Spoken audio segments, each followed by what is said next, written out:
Because it is digital, it means the money can be programmed to be spent in any way in which the central bank or the government decides. So one of my particular concerns is the World Economic Forum, because they're talking about implementing a carbon allowance.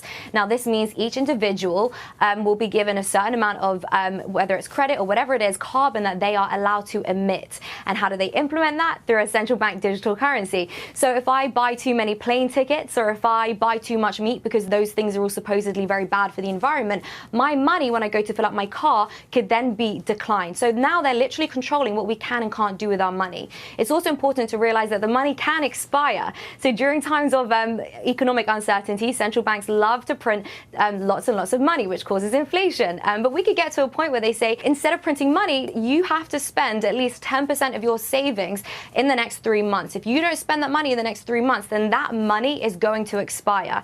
And if you can't save money, well, then you can't build long-lasting generational wealth. You're always going to be a slave to the system. And, you know, I don't think people really understand the severity of this. Money is literally the energy which fuels your life. If you don't have freedom of money, you don't have freedom of anything. You know, Dan, I know you talk about the Second Amendment. You know, if they don't need to necessarily get rid of the Second Amendment, but they can just say they can program your money so that you can't actually go and buy a gun. So again, it really is the most tyrannical form of surveillance we will ever see. When they control the money, they control the world.